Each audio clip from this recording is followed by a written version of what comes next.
to the unit filters right down there. You want to make sure that the water is off, and if you want to close this off, you can. As long as this has been off for a while, it won't matter, but you can close these valves here to isolate this.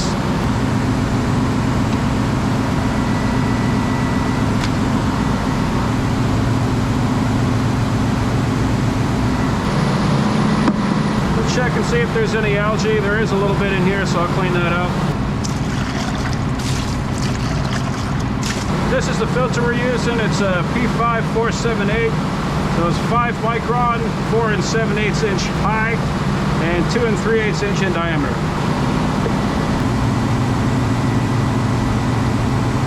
And this filter housing is a little smaller, so we're using the SW1A.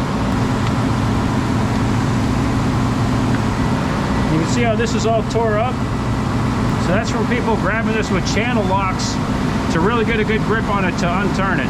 And the reason that happens is because the last person tightened it on too hard and you can't get it off with regular tools. But as long as you just give this a few taps, just light taps, that's all you need, and it comes right off. Well, that's it here. Now you just gotta do the rest of them.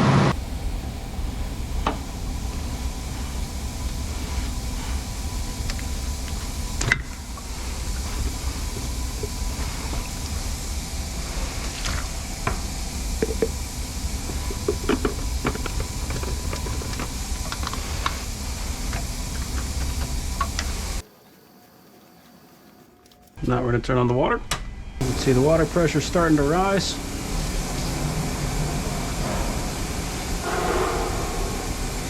Now we just look and see if we got any drips.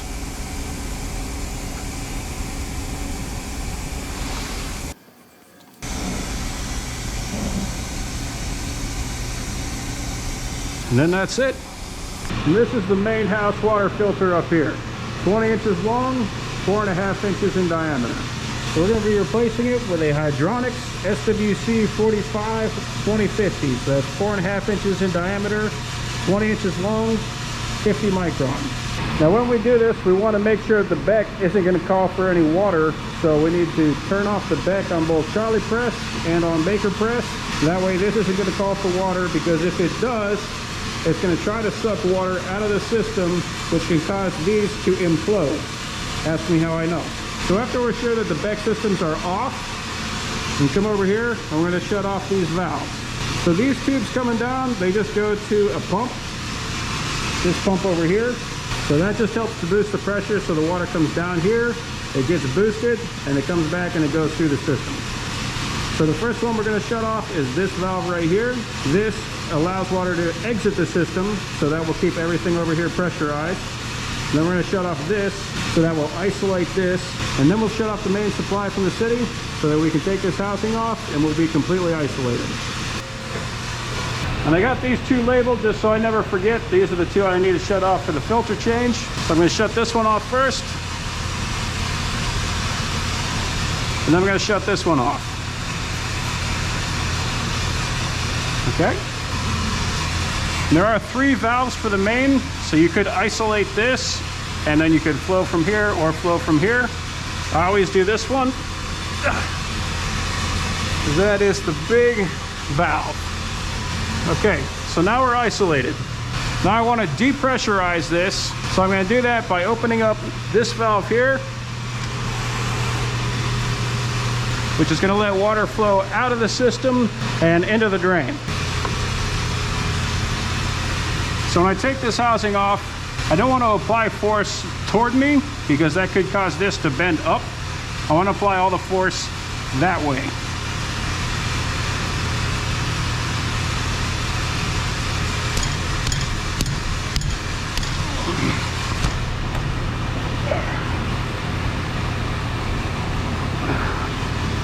All right.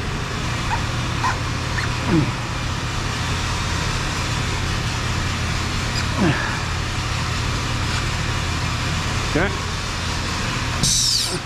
Okay.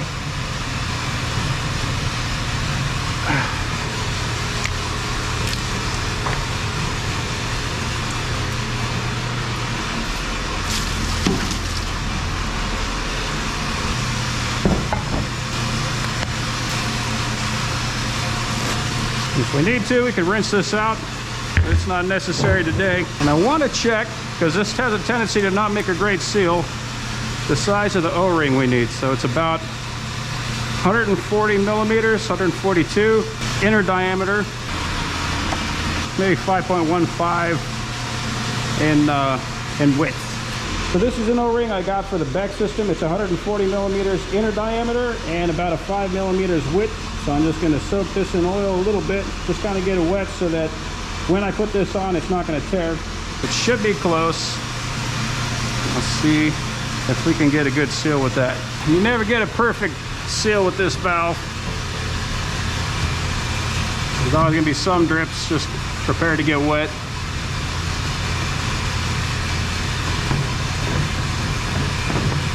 All right, we're in, and I've got this filter wrench.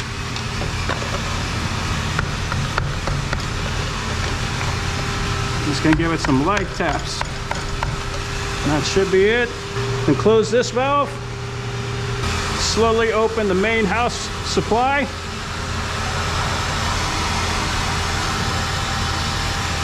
And just check and see if there's any leaks. Okay, looks good. Now I'm going to open up the supply to the RO.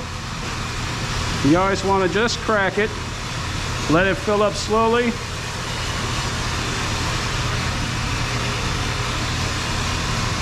And after it's had a chance to pressurize, you can open it the rest of the way. This valve has a tendency to like to drip, but sometimes you just got to play with it till it stops. We've got a replacement right there for it, so if we ever need it, we can throw that on. And then I'm going to crack the exit. Okay, so with all the valves open, we still have pressure, we don't have drips, everything looks good.